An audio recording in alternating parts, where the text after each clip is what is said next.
नमस्कार प्यारे साथियों, स्वागत करते हैं हम आप सभी का अपने इस यूट्यूब चैनल पर। आज के इस वीडियो में हम एनवायरनमेंट के नेक्स्ट सेक्शन को कंटिन्यू करने जा रहे हैं। आपको बता दें कि हम लोग पीटी 365 के करंट अफेयर्स डिस्कस कर रहे हैं। थोड़ा सा वीडियो आने में डिले हो रहा है, बट कोशिश की जा रही है कि एक बार में कुछ ज़्यादा ही टॉपिक्स कवर कर लिए जाए, so that you will be able to manage. वैसे भी अभी समय है आपके पास, तो थोड़ा अस्थिर अस्थिर से भी देखिएगा, अपना स्टैटिक के साथ रिवीजन करते हुए, so it will be more beneficial. But आप चिंता ना करें, हम इसे टाइमली कवर करेंगे, आपको इनफ टाइम मिल जाएगा रिवीजन करने के लिए।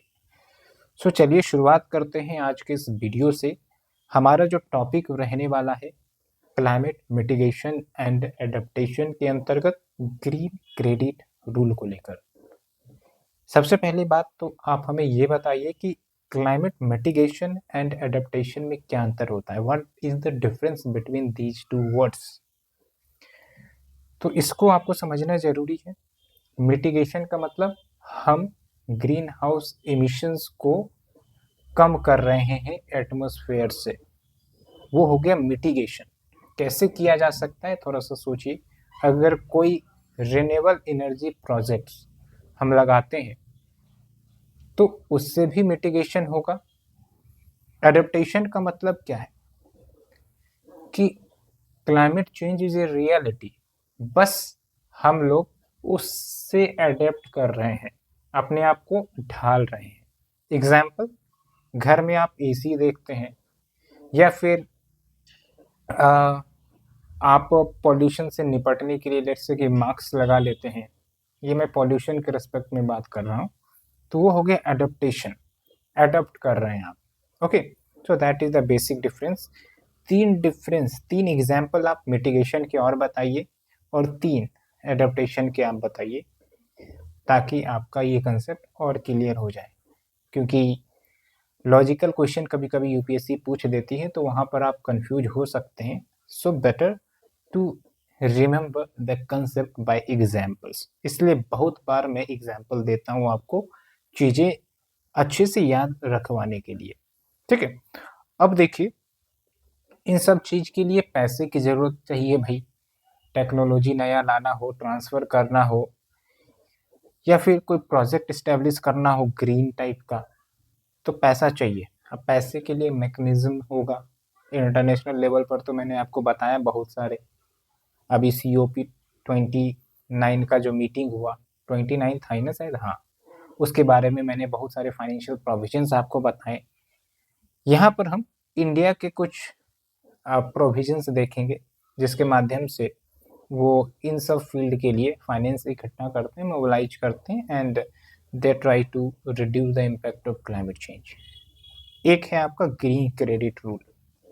कंटेक्स्ट यही है कि मिनिस्ट्री ऑफ इन्वायरमेंट ने एक गाइडलाइंस इश्यू करी है on its green credit program. अब भाई इस गाइडलाइन में क्या बातें कही गई हैं उसे हम देखेंगे, लेकिन सबसे पहले हम ग्रीन क्रेडिट को समझते हैं। मैंने बहुत बार आपको कार्बन क्रेडिट के बारे में बताया है। इसमें क्या होता है कि कंपनी अगर लेस CO2 इमिशन या फिर GHG इमिशन करती हैं फ्रॉम देयर टारगेटेड वन, तो उनको कार्बन क्रेडिट मिल जाता है, उसको वो मार्केट में सेल कर सकती हैं, और जिसको ज़रूरत होगा, जिन्होंने एक्सीड कर दिया है अपने इमिशन टारगेट को, तो वो खरीद सकते हैं। यही सिस्टम चलता है। तो सिमिलरली जो ग्रीन क्रेडिट है ना, ये भी अगर कोई प्रोजेक्ट जो पॉजिटिव इम्पैक्ट इन्वायरमेंट पर लाए, जैसे एफोरेस्टेशन इनिशिएटिव कोई इंडिविजुअल या कम्युनिटी लीड कर रहा है, सस्टेनेबल एग्रीकल्चरल प्रैक्टिसेस को लीड कर रहा है, तो उनको ग्रीन क्रेडिट मिलेगा, similar to the carbon credit, but difference है दोनों में, हम देखेंगे। एंड इसके माध्यम से वो ट्रेड कर सकते हैं प्लेटफॉर्म पर, डेडिकेटेड एक्सचेंज प्लेटफॉर्म होगा उस पर। ठीक है, चीज़ें समझ में आ गई होंगी कैसे वर्क करता है ट्रेडिंग सिस्टम, मैंने आपको बताया है, तो अब कंफ्यूजन नहीं होना चाहिए आपको। फिर देखिए, अगर हम बात करें ग्रीन क्रेडिट और कार्बन क्रेडिट के बीच में क्या डिफरेंस है, तो ग्रीन क्रेडिट जो है वो ग्रीन क्रेडिट प्रोग्राम के अंतर्गत इश्यू की जाती है, जो कि इन्वायरमेंट प्रोटेक्शन एक्ट 1986 के अंतर्गत ऑपरेट होता है। That needs to be clearly understood. और ये इंडिविजुअल्स या कम्युनिटीज को बेनिफिट प्रोवाइड कर सकती है, यानी कि individuals can do the positive impact on the environment and they can gain the green credit. Even communities like FPO, farmer producer organization, या फिर ग्रुप ऑफ पीपल मिलकर कोई पॉजिटिव इम्पैक्ट कर रहे हैं तब भी। बाकी इसका प्रोविजन होता है रजिस्ट्रेशन, वेरिफिकेशन, तो वो सब निटी ग्रिटी डिटेल है, उतना अंदर नहीं जाती है यूपीएससी। थोड़ा सा मैंने आपको बेसिक ओवरव्यू बताया है। फिर देखिए carbon credit, already I have talked, but India में जो कार्बन क्रेडिट ट्रेडिंग स्कीम है वो एनर्जी कंजर्वेशन एक्ट 2001 के अंतर्गत ऑपरेट होती है, गवर्न होती है। एंड मोस्टली ये आपका इंडस्ट्रीज या कॉर्पोरेशंस, बड़ी बड़ी कंपनीज जो इमिशंस करती हैं अपने टारगेट को फुलफिल करने के लिए, तो ये उन पर लागू होता है। एक इम्पॉर्टेंट चीज जो आपको ये ध्यान रखना है कि जो ग्रीन क्रेडिट एक्टिविटीज हैं, जैसे सस्टेनेबल एग्रीकल्चरल प्रैक्टिसेस की बात मैंने की, तो they can qualify for carbon credits, यानी कि ग्रीन क्रेडिट एक्टिविटीज करके कार्बन क्रेडिट अर्न किया जा सकता है। तो इससे कार्बन इमिशंस कम तो होंगी, लेकिन उल्टा नहीं हो पाएगा, यानी कि कार्बन क्रेडिट्स के लिए जो भी क्रेडिट अर्न की गई उससे हम ग्रीन क्रेडिट एक्वायर कर लेंगे, वो नहीं होगा। ये ध्यान रखना है, you have to keep remember this point. ऐसे करके क्वेश्चन आ सकता है। Now we are talking about green credit program. तो ये मार्केट बेस्ड मैकेनिज्म है for voluntary participation to encourage environment positive actions, and it aligns with the project life mission life. What do you mean by it? Lifestyle for environment, कि भाई हमारी जो life style है वो environment friendly होना चाहिए। आप चार्जर लगा के स्विच बंद करना भूल जाते हैं डिस्पाइट कि उसकी नीड नहीं है। इस प्रकार के बहुत सारे लाइफ स्टाइल चेंजेस, एफोरेस्टेशन भी हो सकता है। Okay, and it encourages industry, company and other entities so that they can meet their existing obligations. Eligible activities क्या है मैंने आपको वैसे बता दिया है, और इसे स्टेब्लिश किया गया है Environment Protection Act 1986 and Ministry of Environment. It acts as nodal agency. And when we talk about governance structure, तो देखिए इसमें एक पॉइंट आपको ध्यान रखना है, जो Indian council of forestry research and education है, it serves as green credit program administrator. Program implementation भी यही करते हैं, मैनेजमेंट, मॉनिटरिंग, ऑपरेशन से रिलेटेड जो भी गतिविधियां हैं वो यही ऑर्गेनाइजेशन करती है। Even project registration, verification and issuance of the green credit, ये भी यही ऑर्गेनाइजेशन करती है। तो इतना आपको ध्यान रखना है। मैंने थोड़ा डिटेल से आपको समझाया है एग्जाम्पल के साथ, so that the clarity will be there. And किसी भी प्रकार का क्वेश्चन आता है तो आप इसे अटेम्प्ट कर सकते हैं। ठीक है, रिकॉल करिए कार्बन क्रेडिट के बारे में, कैसे वर्क करता है, और ग्रीन क्रेडिट और कार्बन क्रेडिट में हमने एक इम्पॉर्टेंट डिस्टिंक्शन बताया आपको, उससे भी आप रिकॉल करने का प्रयास करें। बाकी देखिए अन्य carbon market and carbon trading mechanism जो इंडिया में अवेलेबल है, कार्बन क्रेडिट ट्रेडिंग स्कीम 2023 में इंट्रोड्यूस हुई थी, और इसे एनर्जी कंजर्वेशन अमेंडमेंट एक्ट 2022 के माध्यम से इंट्रोड्यूस किया गया था। एंड सिंपली ये जो है ना इंडियन कार्बन मार्केट को इस्टेब्लिश करता है, जहाँ पर कार्बन क्रेडिट्स खरीदी बेची जा सकती है। और इसके अंतर्गत दो मैकेनिज्म है, एक तो कंप्लायंस मैकेनिज्म, यानी कि इसमें कुछ ऐसे इंडस्ट्रीज होंगे जिनको कंपल्सरली फॉलो करना पड़ेगा, specifically energy intensive industry. And यहाँ पर ग्रीन हाउस गैस इमिशन का टारगेट गवर्नमेंट सेट करती है, उस टारगेट के विद इन कंपनी को इमिट करना पड़ेगा। अगर उसके बियॉन्ड करती है तो फिर कार्बन क्रेडिट लेना पड़ेगा from the exchange platform, and then उनको परमिशन मिलेगी एक्स्ट्रा इमिशन करने के लिए from there targeted limit. Okay, इसमें बहुत सारी इंडस्ट्रीज आते हैं, मोस्टली आप देखेंगे जो कार्बन इंटेंसिव इंडस्ट्रीज है वही होते हैं। बाकी दूसरा है आपका ऑफसेट मैकेनिज्म, ये आपका वॉलंटरी प्रोजेक्ट बेस्ड मैकेनिज्म है, that is the simple thing. Okay, बाकी अन्य इंस्ट्रूमेंट्स भी हैं इनके अंतर्गत, PAT scheme, perform achieve and trade scheme, इसके अंतर्गत इफिशियंसी पर फोकस किया जाता है कि आप जो है कितना एनर्जी सेव कर रहे हैं। ठीक है, जैसे आपने 10 किलोवाट एनर्जी यूज किया, अगर आप एनर्जी इफिशिएंट होंगे, कुछ ऐसा टेक्नोलॉजी लाते हैं, लेट्स से आपने 5 यूनिट ही खर्च करके अपना काम कर लिया, ओके, तो ऐसे में आपने एनर्जी सेविंग किया, तो आपको एनर्जी सेविंग सर्टिफिकेट्स मिल जाएंगी और उसको भी ट्रेड कर सकते हैं। जिसने एफिशिएंसी अचीव नहीं की वो खरीदेगा, जिसने की है उससे खरीदा जाएगा। Okay, similar applies to renewable energy certificates which is also a market based instrument to promote renewable energy and facilitate the compliance of renewable purchase obligations। ये obligations basically discoms, जो distribution company जो होती है, जो खरीदती है बिजली को, उनको कंप्लाई करना होता है कि भाई साहब आप जो है रिन्यूएबल एनर्जी भी खरीदिए ताकि देश में रिन्यूएबल एनर्जी का प्रमोशन हो सके। एंड आप यहाँ पर देख सकते हैं value of renewable energy certificate is equivalent to 1 MWH of electricity. मैं MWH का फुल फॉर्म शायद बोल रहा हूँ, मेगावाट आवर होगा शायद, एक बार आप वेरीफाई करिएगा क्योंकि it's not good to give you the wrong information, तो एक बार वेरीफाई कर लेना बेस्ट होगा फ्रॉम माई साइड। ठीक है, तो ये सब हमने आपको ट्रेडिंग मैकेनिज्म के बारे में बताया है, और आप देखिए कि कहीं ना कहीं ये सब एनर्जी एफिशिएंसी की बात कर रहा है और ग्रीन हाउस गैस एमिशन कम हो, इन्वायरमेंट पर इम्पैक्ट कम हो, ये सब उसके लिए सिस्टम डेवलप किया गया है। तो सिंपल आपका ये टॉपिक क्लियर हो गया। आप देखिए एक टॉपिक को पढ़ाने में कहीं ना कहीं 12 मिनट लग गए हैं, तो इसीलिए क्योंकि क्लैरिटी देना जरूरी है, हालांकि ये बहुत सारे स्टैटिक इन्फॉर्मेशन ही हैं। तो आप बताइए कि आपको ये चीज़ें समझ में आई कि नहीं आई। व्हाट इज पीएटी स्कीम, थोड़ा सा पॉज करिए video, think and then move forward.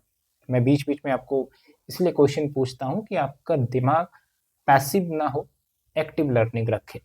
ठीक है, बहुत बार हम सुन के छोड़ देते हैं और बस लॉन्ग टर्म में वो चीज़ें याद नहीं रहती हैं।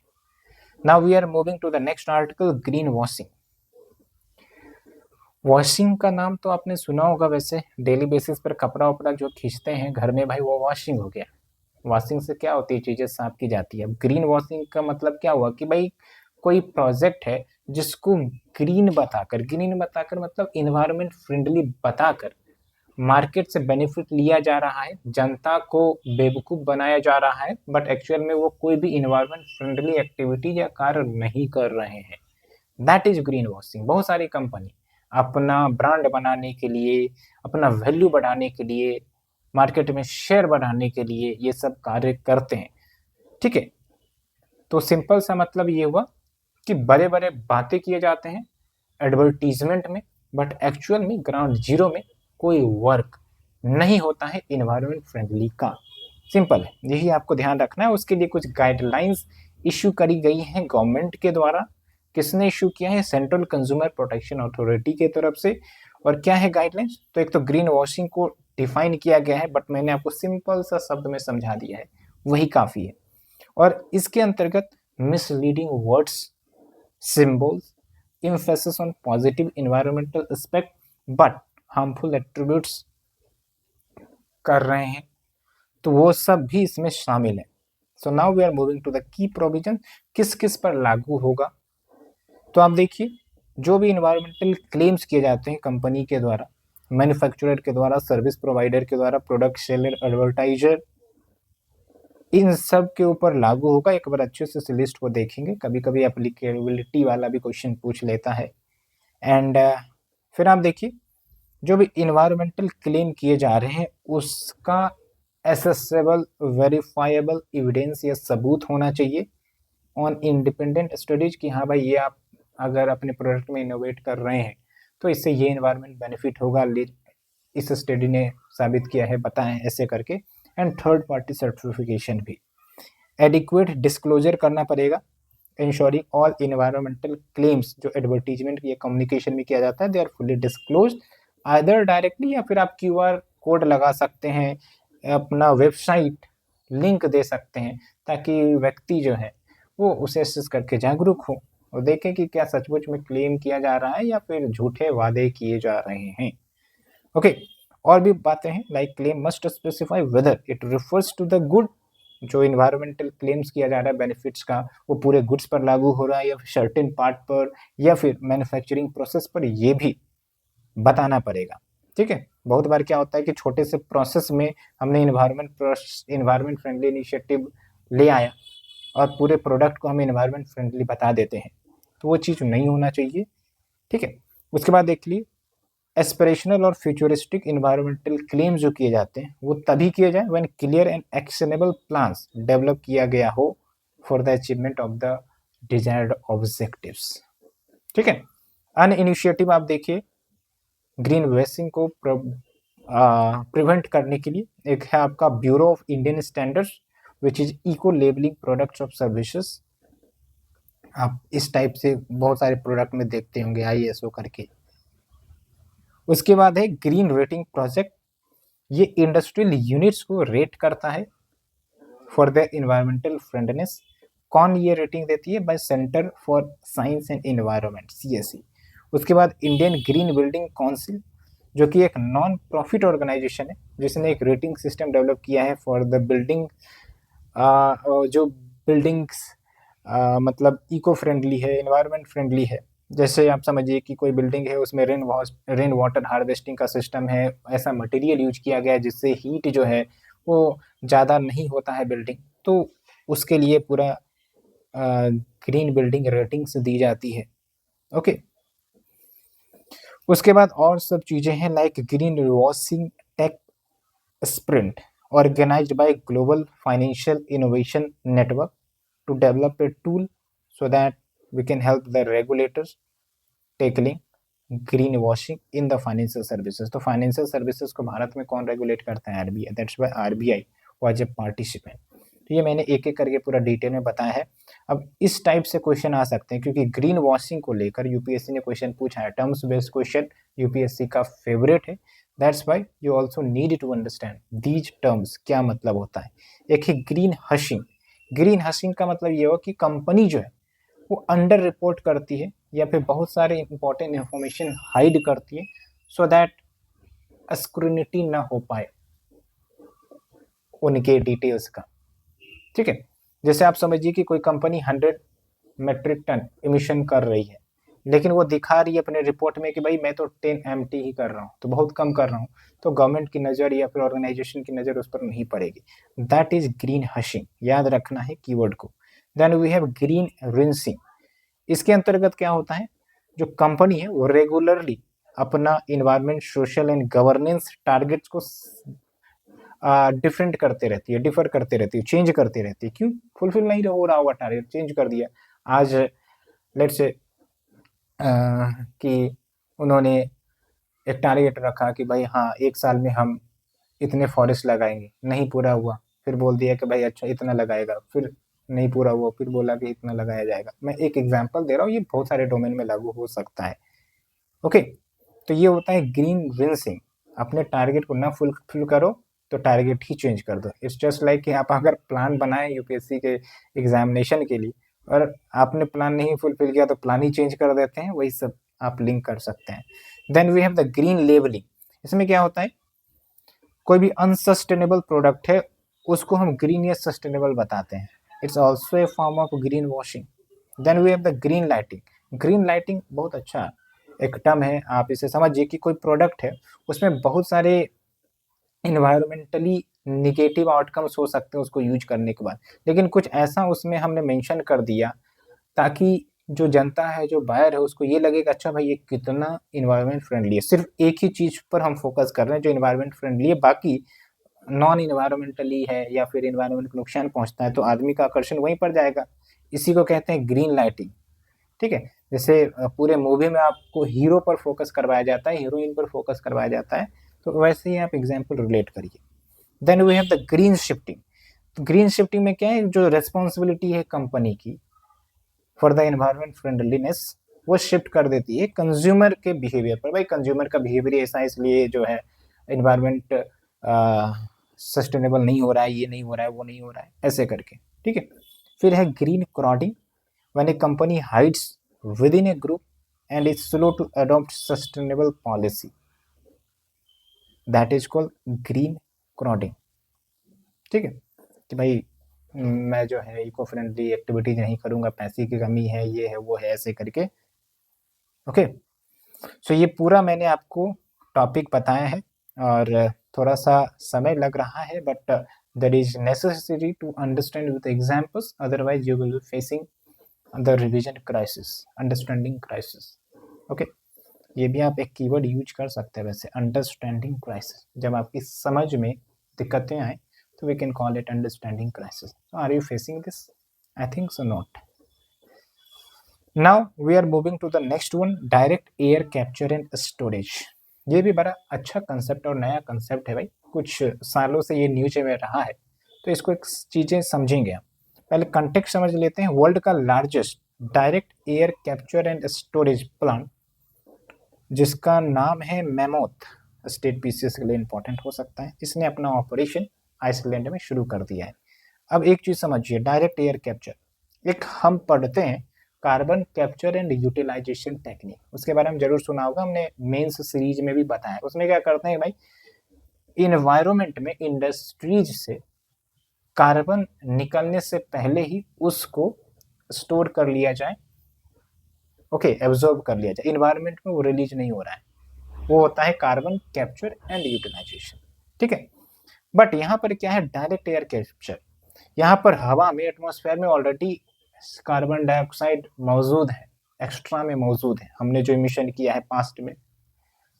अब इस सिस्टम के माध्यम से वो सारे जो कार्बन कंटेंट हो उसको एब्जॉर्ब किए जाएंगे, एब्जॉर्ब करने का पूरा मशीन होता है, और एब्जॉर्ब करने के बाद उसको फिल्टर किया जाएगा, जो आपका CO2 फ्री एयर है उसको हवा में छोड़ दिया जाएगा, रिलीज कर दिया जाएगा, बाकी जो CO2 है उसको एब्जॉर्ब किया जाएगा एंड उसको कहीं ना कहीं स्टोर कर दिया जाएगा, चाहे वो अंडरग्राउंड हो सकता है, ओशियन के डेप्थ में हो सकता है, कहीं पर उसको सेटल कर दिया जाएगा।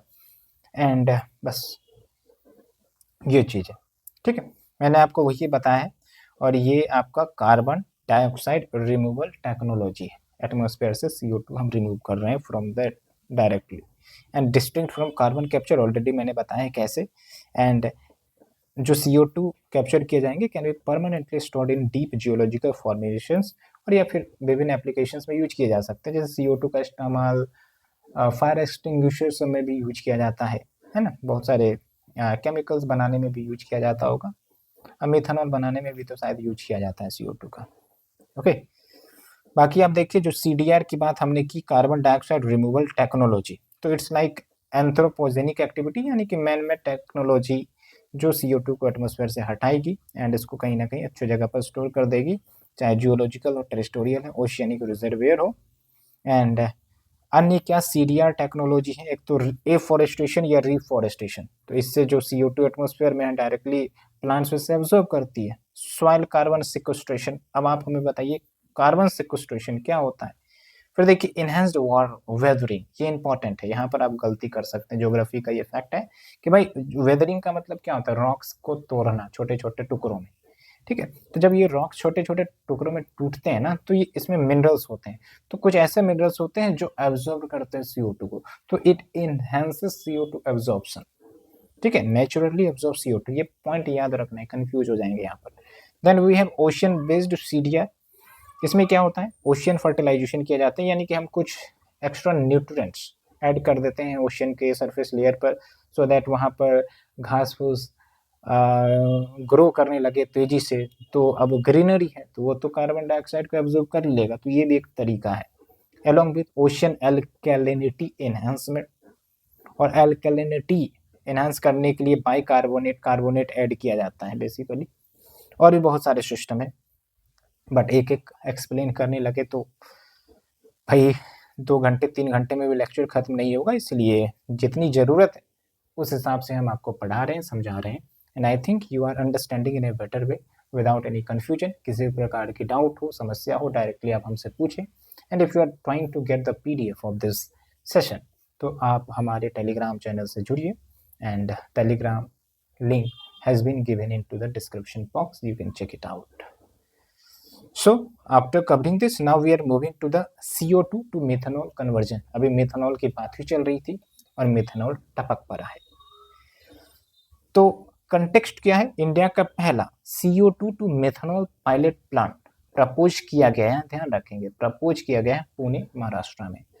क्या कार्य करेगा? नाम से ही क्लियर हो रहा है, CO2 को मेथनॉल में कन्वर्ट करेगा। तो आप देखिए, कार्बन या CO2 को एक यूटिलाइज करने का ये भी अच्छा तरीका है, क्योंकि मेथनॉल जो है वो तो फ्यूल है। अब सवाल उठता है कि कैसे किया जाएगा। तो यहाँ पर देखिए, सबसे पहले कार्बन कैप्चर किया जाएगा, वो CCUS मैंने आपको बताया है, उससे कैप्चर कर लिया जाएगा before they inter into the atmosphere, चाहे वो इंडस्ट्रियल सोर्सेस हो या फिर डायरेक्टली फ्रॉम द एयर। उसके बाद उसको हाइड्रोजन के साथ रिएक्ट करवाया जाता है टू प्रोड्यूस द मेथनॉल। मैंने आपको बताया कि CO2 का इस्तेमाल मेथनॉल प्रोड्यूस करने में किया जा सकता है। हालांकि आप हमें बताएं कि मेथनॉल का फॉर्मूला वैसे होता क्या है। बाकी देखिए, जो एक्स्ट्रा न्यूज है इससे रिलेटेड, कि इस प्लांट की कैपेसिटी होगी 1.4 tons per day, and it is being implemented under public private partnership with support from department of science and technology. अब सवाल उठता है, कीवर्ड भी है PPP। ठीक है, PPP के 2-3 मॉडल्स होते हैं, आप हमें बता सकते हैं वो क्या है, थोड़ा कमेंट सेक्शन में बताइए। And actually what do you mean by PPP, ये भी थोड़ा सा आप हमें बताइए। बाकी चलते हैं मेथनॉल की तरफ।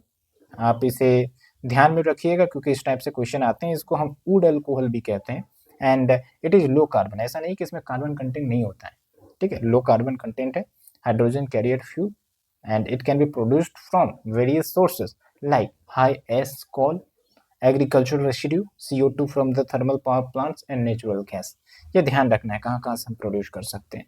एंड इंपॉर्टेंट पॉइंट ये है कि जो हम मेथनॉल प्रोड्यूस करते हैं, जो फ्यूल के रूप में यूज करते हैं, it can replace the petrol या diesel in the transport sector, energy sector and retail cooking as well. यानी कि LPG जो हम यूज करते हैं उसके जगह पर मेथनॉल भी ले सकता है।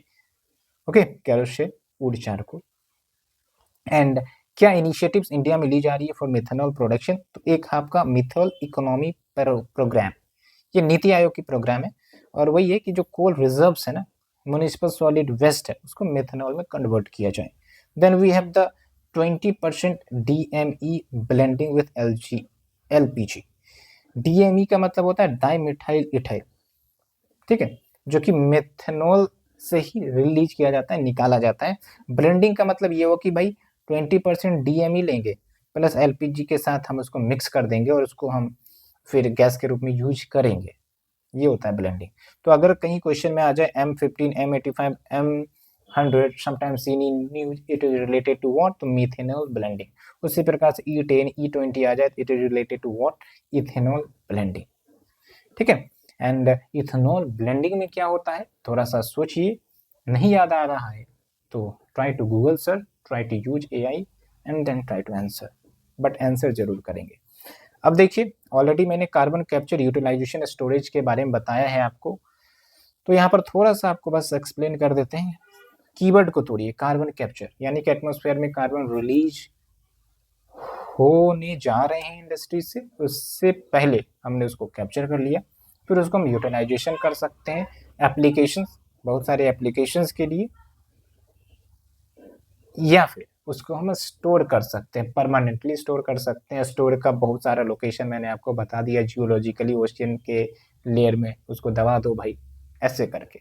तो ये सिंपल सा है, ठीक है। अब कैप्चर किए तो कहीं ट्रांसपोर्ट भी किया जा सकता है भाई, जहाँ पर रिजर्वेयर होगा वहाँ पर डाल दिया जाएगा, ठीक है, यूज कर सकते हैं इसको, बहुत सारे एप्लीकेशन है। वैसे आप हमें कम से कम 5 एप्लीकेशन बताइए कार्बन डाइऑक्साइड के, क्योंकि बहुत बार क्या होता है ना, हम लोग इसको नेगेटिव सेंस में लेते हैं, but there is a positive sense as well. तो 5 use, tell me the 5 use of CO2 जो कार्य करता है। तो इससे आपकी थिंकिंग कैपेबिलिटी और इनहांस होंगी and you will be doing better in the examination, क्योंकि ये एनालिसिस वाली चीज जब तक विकसित आपके अंतर्गत नहीं होगी तो आप फैक्ट्स रट कर आप ज़्यादा कुछ नहीं कर पाएंगे। Okay, then we have the green tug transition programme. तो इसको समझने से पहले टग बोट को समझिए कि टग बोट क्या होता है। जैसे आप देखिए कोई बड़ी बड़ी शिप्स हैं जो पोर्ट्स पर लैंड करती हैं, है ना, पोर्ट्स हैं, हमारे देश में भी बहुत सारे पोर्ट्स हैं। अब ये जो टग बोट्स होते हैं, ये छोटे छोटे बोट्स होते हैं जो बड़े बड़े वेसल्स को, जो कंटेनर लेकर आती हैं, सामान लेकर आती है, उसको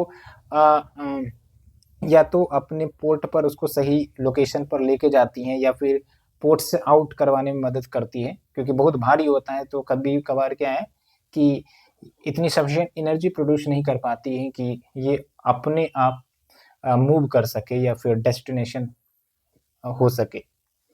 सो हम टग बोट्स का इस्तेमाल करते हैं। भाई टग बोट्स में फ्यूल यूज होता है, फॉसिल फ्यूल यूज होता होगा, तो यहाँ पर फॉसिल फ्यूल न यूज करके हम रिन्यूएबल फ्यूल्स का इस्तेमाल करें तो इससे भी इमिशंस को हम कम कर सकते हैं शिपिंग सेक्टर में, मेराइन शिपिंग सेक्टर में, है कि नहीं है।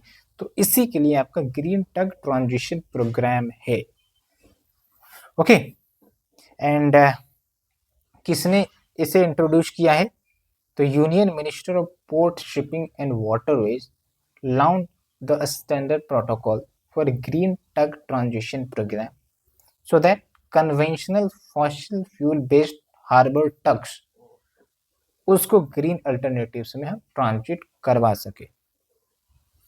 And now we are coming to this programme. तो 2023 में से लॉन्च किया गया था अंडर द पंचकर्म संकल्प, इंक्लूडिंग कि 30% फाइनेंशियल सपोर्ट वो दिए जाएंगे ग्रीन शिपिंग को प्रमोट करने के लिए। Again green shipping is also important keyword. And there should be a single window portal जो रिवर या फिर सी क्रूज मतलब बोट शिप्स, तो वो उनको मॉनिटर करने के लिए सिंगल पोर्टल होना चाहिए। एम क्या है? Conventional fossil fuel based harbour tugs को फेज आउट करो which is operating in the Indian major ports, ये ध्यान रखिएगा, major ports. Okay, and tug के बारे में मैंने बता दिया, particular class of boat which helps mega ships, big ships to enter और लीव ए पोर्ट। ओके, तो clear. Now we are coming to the emissions from the shipping sector. तो ये ध्यान रखिएगा कि ग्लोबल लेवल पर जो शिपिंग सेक्टर है, जहां जो शिप्स हैं that goes from one port to another port, either national or international, तो nearly 3% of the world CO2 emission. आपको लगेगा बहुत कम है, बट 3% भी कम नहीं है अगर ग्लोबल लेवल पर देखा जाए तो। इंडिया की अगर हम बात करें तो जो भी ओवरऑल ट्रांसपोर्ट सेक्टर से ग्रीन हाउस गैस का इमिशन होता है भारत में, तो मेरी टाइम ट्रांसपोर्ट सेक्टर कितना कंट्रीब्यूट करती है? जस्ट 1%, बहुत कम है। तो इसमें भी हम कुछ रिफॉर्म लाकर ग्रीन हाउस गैस इमिशन को कम करना चाहते हैं शुरुआत में ही, क्योंकि भविष्य में हो सकता है कि भाई ये शेयर बढ़ जाए, इसलिए पहले ही कंट्रोल कर लो। Prevention is better than cure, but who cares about the cure. Okay, other initiative की बात करें तो ग्लोबल हो गया। Then we have the green voice 2050 that supports the developing country so that they can reduce emission from the ships aligning with the 2023 IMO GHG strategy। तो ये ध्यान रखना है, ग्रीन वॉयज 2050। ग्रीन शब्द जो आप सुनते हैं ना, उसको आप रिलेट कर सकते हैं। अगर आपको कहीं पर भी क्वेश्चन में डाउट आ रहा हो या फिर आपको अगर गेस करना है, तो ग्रीन से रिलेट आप कर सकते हैं कि कहीं ना कहीं वो क्लाइमेट चेंज को इम्पैक्ट कम करने के लिए कुछ इनिशिएटिव होगा। ग्रीनरी इनिशिएटिव हो सकता है या फिर क्लीन फ्यूल का इनिशिएटिव हो सकता है, वो है ग्रीन। ठीक है, ऐसे आप रिलेट कर सकते हैं। इंडिया में वैसे सागरमाला प्रोग्राम है, that are port led development and the emphasis on the green ports. एक बार यूपीएससी ने क्वेश्चन ही पूछ लिया था ना, ग्रीन फील्ड पोर्ट्स हमारे देश में कौन कौन से हैं, पेयर टाइप का क्वेश्चन पूछा गया था, आई थिंक कि 2024 के ही प्रीलिम्स के पेपर में। तो वो न्यूज में आई थी, बट इतने बारीकी इन्फॉर्मेशन हम लोग कवर नहीं करते, ना ही मैगजीन करता है, इसीलिए अगर जिनको क्लैरिटी से पता होगा तो उन्होंने सॉल्व जरूर किया होगा। बट आप हमें बताइए, if you had given the attempt, तो क्या आपने उसे सॉल्व किया था और you had skipped it? Okay, so we have completed all the detailed notes, detailed topic. Now we are moving to the terms based news, क्योंकि environment में terms based news पर बहुत सारे क्वेश्चन आते हैं। एक है आपका कार्बन फार्मिंग। तो कंटेक्स्ट क्या है, European parliament plus European council दोनों ने मिलके एक एग्रीमेंट साइन किया है जो रेगुलेट करेगा European union level carbon removal certification framework को। ओके, मतलब इस्टेब्लिश किया जाएगा कार्बन रिमूवल सर्टिफिकेशन फ्रेमवर्क को, और ये दोनों इंस्टीट्यूशन इस पर सहमत हुए हैं। सिंपल सा मतलब ये। अब सवाल उठता है, ये कंटेक्स्ट उतना इंपॉर्टेंट नहीं है बट कार्बन फार्मिंग इंपॉर्टेंट है।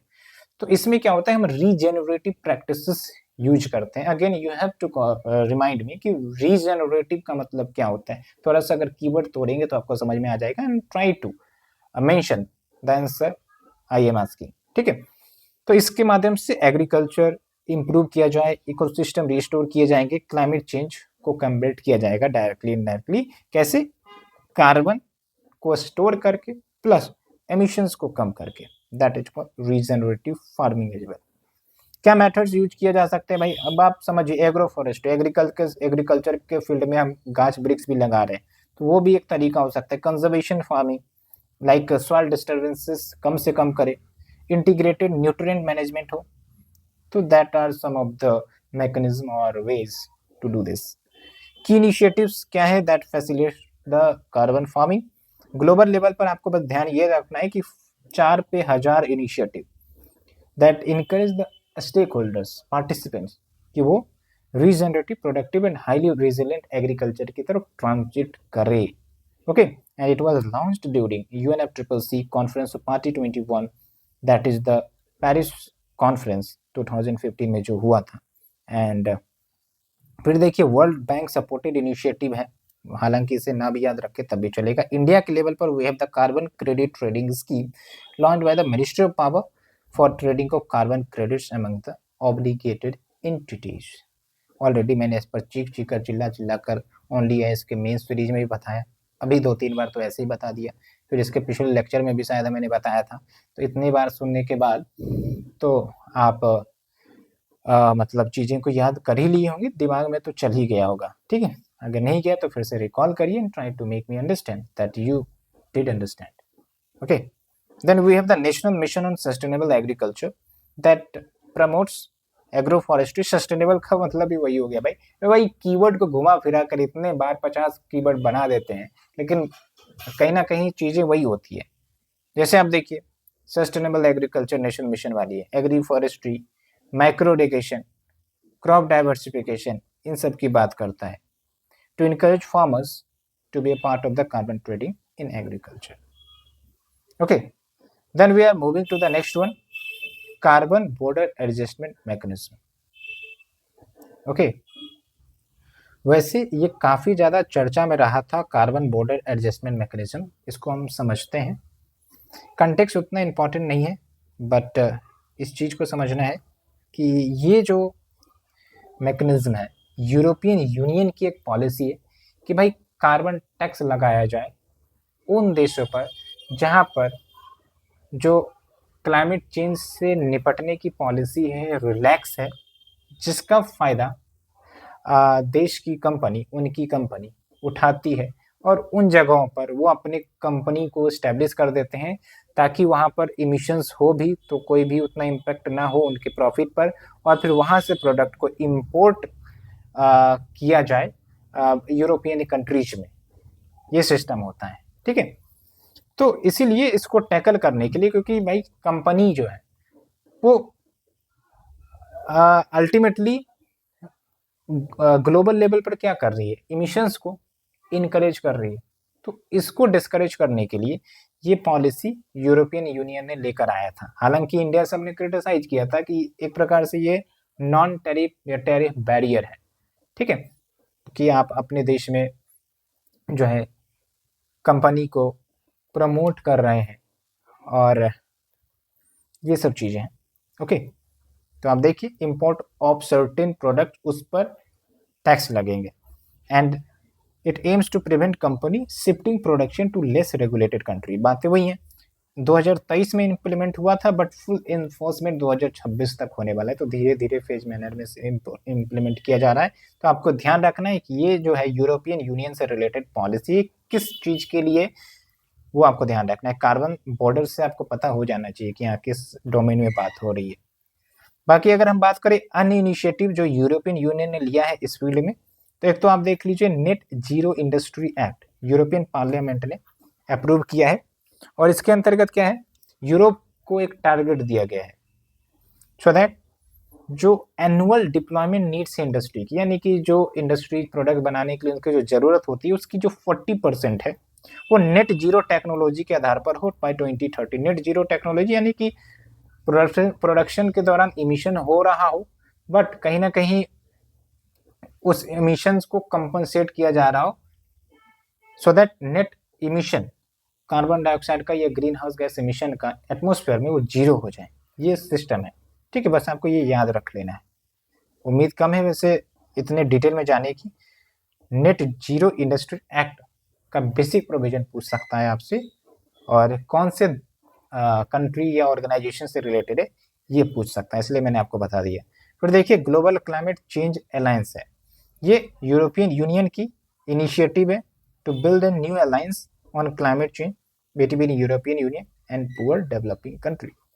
2015 में ये जो अलायंस है इट हैज बिकम GCCA+, ठीक है, ये ध्यान रखना है। So we have covered it, now we are moving to the Keeling curve.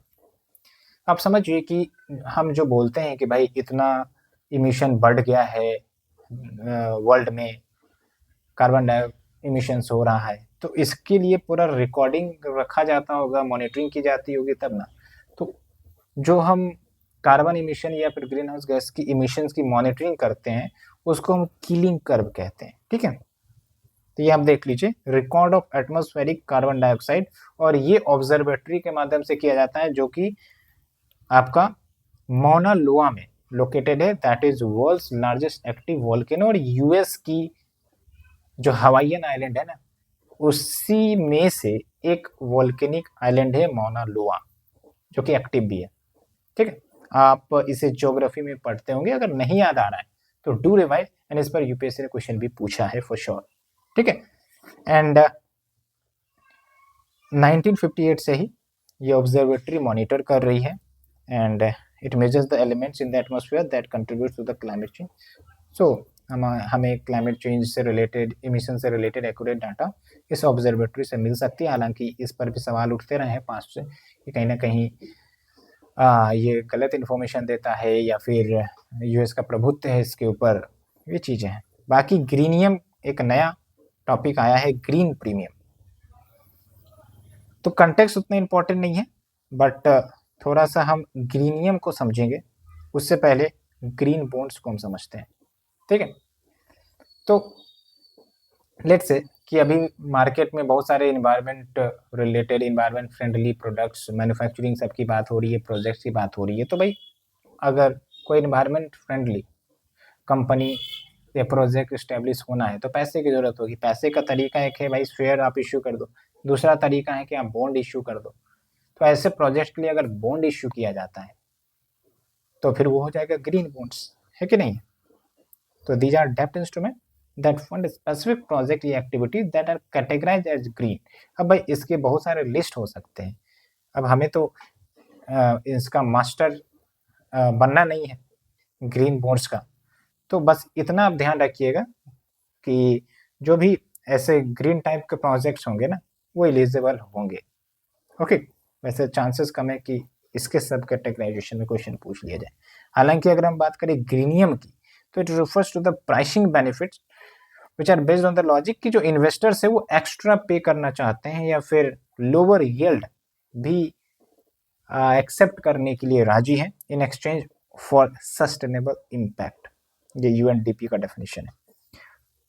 Indirectly अगर कहें तो it is the additional cost जो फेस करना पड़ता है इन्वेस्टर को in choosing the clean technology as compare to the one that emits more greenhouse gas, ठीक है। मान के चलिए कोई प्रोजेक्ट है, ठीक है, 2 प्रोजेक्ट है, एक जो है काफ़ी ज़्यादा ग्रीन हाउस गैस एमिशन कर रहा हो, एक जो है क्लीनर हो, इमिशन नहीं कर रहा है, ठीक है। तो अब इन्वेस्टर्स है, अब इसमें अगर इन्वेस्ट करना चाहेगा तो उसको ज़्यादा पैसे लगेंगे, ज़्यादा पैसा इन्वेस्ट करना पड़ेगा, और इसमें कम, ठीक है। तो आप देखिए कि इन दोनों के कंपेरिजन में इसमें एडिशनल कॉस्ट लग रहा है, तो दैट इज़ द थिंग। ऐसे आप समझिए, चीज़ें बस याद रखनी है, 1-2 बार पढ़ेंगे और भी रिवाइज हो जाएगा, and it will be the best thing to remember, like imagination. Okay, so यहाँ तक तो आपको कोई दिक्कत नहीं हुआ होगा, and more than half an hour has been completed, and we are now ending toward the topic, तो आप चिंता ना करें। उसके बाद ऑर्गेनाइजेशन से, ऑर्गेनाइजेशन तो वही घिसे पिटे पुराने वाले जो आप स्टैटिक पार्ट में भी पढ़ते हैं, सुनते हैं, वही है। तो चलिए अगले टॉपिक की तरफ चलते हैं, टील कार्बन। तो इंडिया का पहला teal carbon study Keoladeo national park में किया गया है। अब सवाल उठता है जिसका जवाब आपको देना है कि भाई कियोलादेव नेशनल पार्क कहाँ पर है। आपके ऑप्शन है Rajasthan and Assam, Odisha, none of this. बताइए, जवाब दीजिए। तो अब सवाल दूसरे पर आते हैं, टील कार्बन क्या होता है भाई।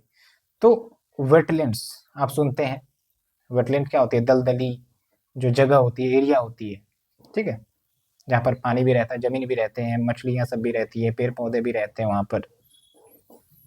ओके, तो उनमें जो कार्बन स्टोर्ड होता है, क्योंकि भाई वहाँ पर वेजिटेशन है तो कार्बन स्टोर्ड होगा ना, तो that is called teal carbon. Okay, and वो ध्यान हो गया आपका कीवर्ड वेला।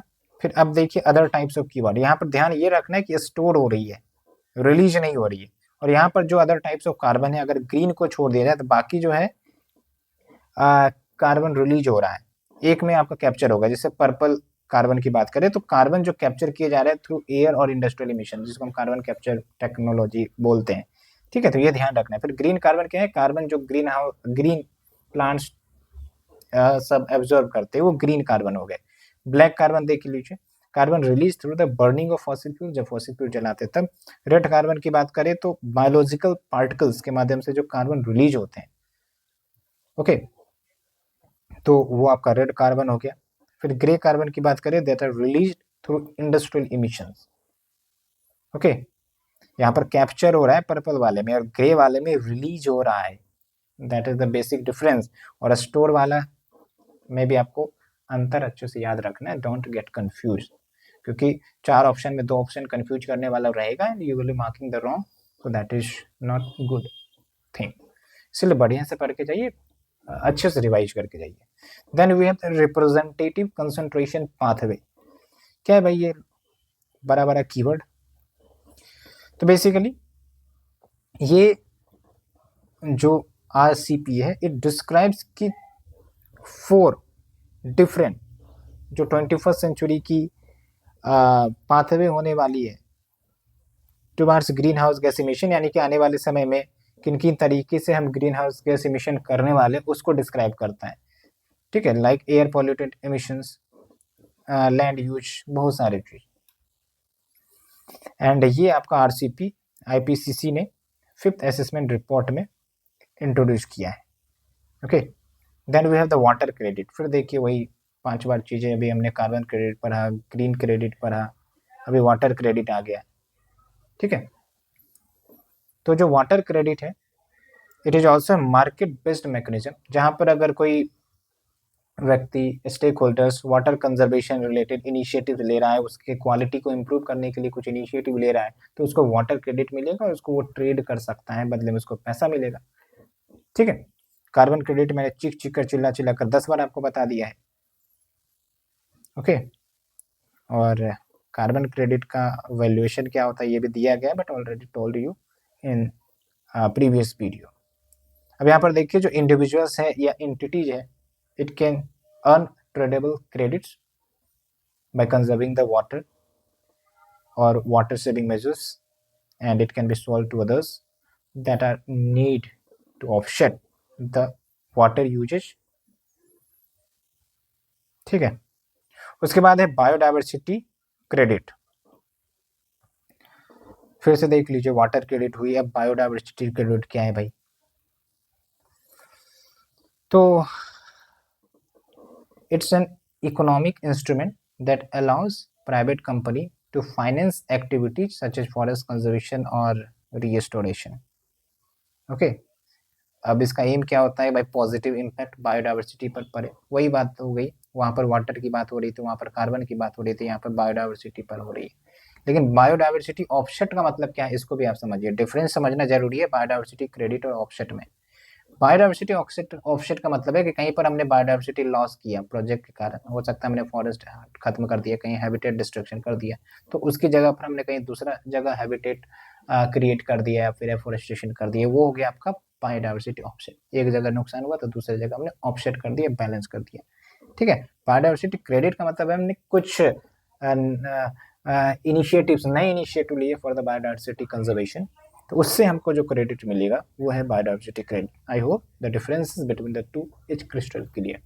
Okay, then we have the glacier geo engineering.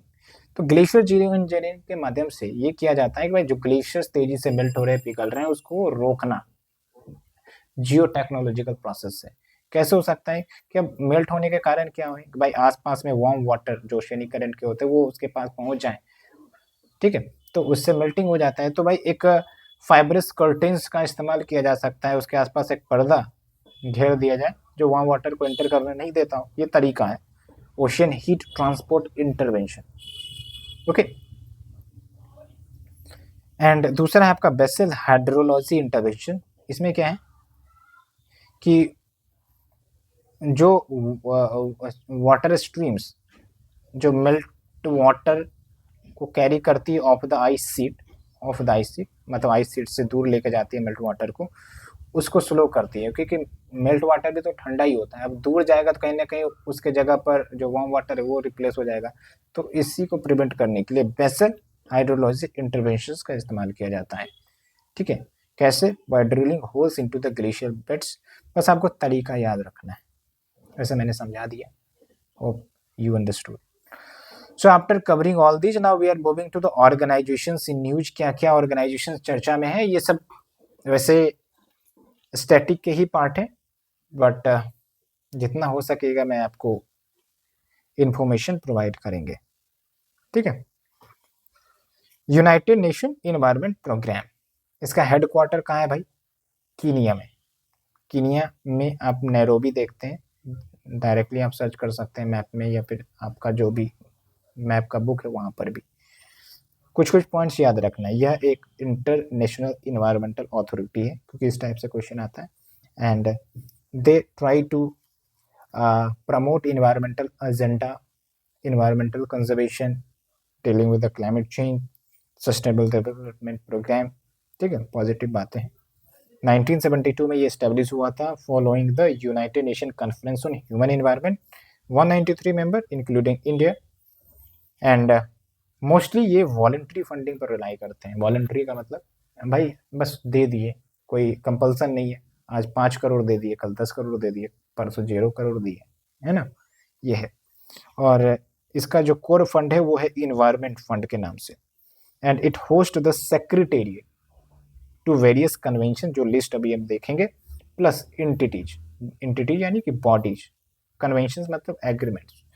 तो कौन से बॉडीज हैं? एक तो भाई intergovernmental science policy platform on biodiversity and ecosystem survey, जो लंबा चौड़ा नाम है, IPBES कहते हैं शॉर्ट फॉर्म में। दूसरा है आपका IPCC, hosted jointly by UNEP and WMO।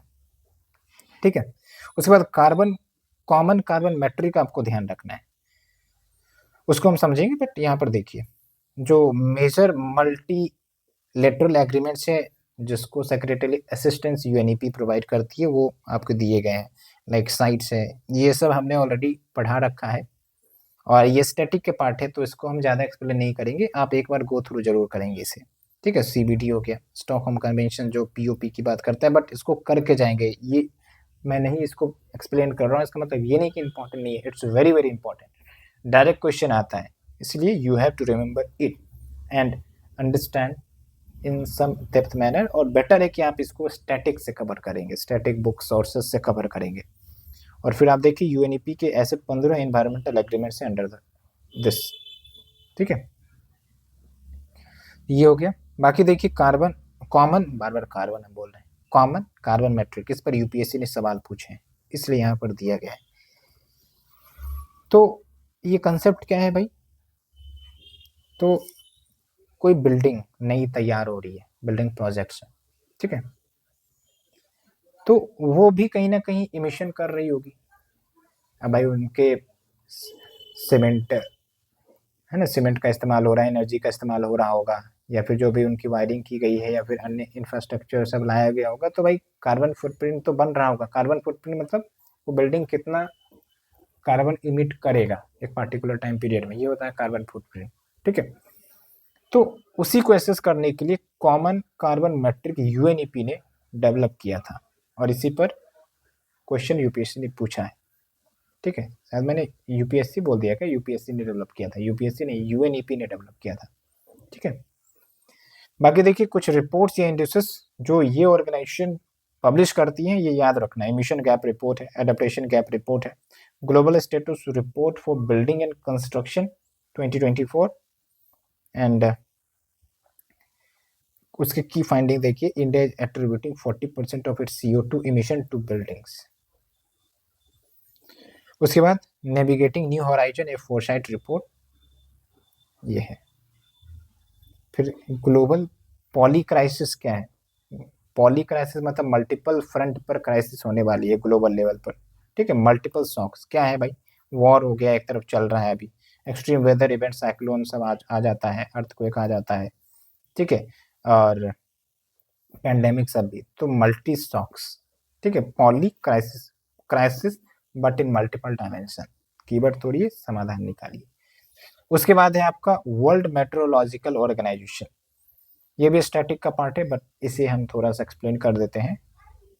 Specialise agency है यूएन की, ध्यान रखना है, and it talks about atmospheric details, और मॉनिटर भी करता है वेदर, सबको कुछ रिपोर्ट भी पब्लिश करता है, ठीक है। मेट्रोलॉजिकल का मतलब ये होता है वेदर रिलेटेड, जैसे इंडियन मेट्रोलॉजिकल डिपार्टमेंट है, ठीक है, तो इंडिया में परफॉर्म करता है, ग्लोबल लेवल पर वर्ल्ड मेट्रोलॉजिकल ऑर्गेनाइजेशन हो गया, ओके। 1950 में ये इस्टेब्लिश हुआ था, और उस समय ये इंटरनेशनल मेट्रोलॉजिकल ऑर्गेनाइजेशन के नाम से रिप्लेस हुआ 1873 में। फिर मेंबर्स आप देख लीजिए, इंडिया भी है, 193 मेंबर्स, 193 मैंने यूएनईपी का भी बताया था आपको, तो दो चीज़ें कॉमन हो गई, तो आप आराम से याद रख सकते हैं, है ना। बाकी आप देखिए कुछ reports, state of global climate report, याद रखना है रिपोर्ट, और ये आप ऐसे सब में भी यूज कर सकते हैं, अपने जीएस के टॉपिक में लिख सकते हैं कि as per the state of global climate report 2023 was the warmest year on record, okay. फिर देखिए WMO ozone and UV bulletin, ये भी इन्हीं के द्वारा, air quality and climate bulletin, ये भी इनके द्वारा। बाकी आप और देख सकते हैं state of global water resources, global annual to decadal climate update, बहुत सारे रिपोर्ट हैं, बट आई थिंक ये रिपोर्ट के इंडेक्सेस पब्लिश होते हैं एक साथ, तो एक साथ याद रखिए तो ज़्यादा सही होगा।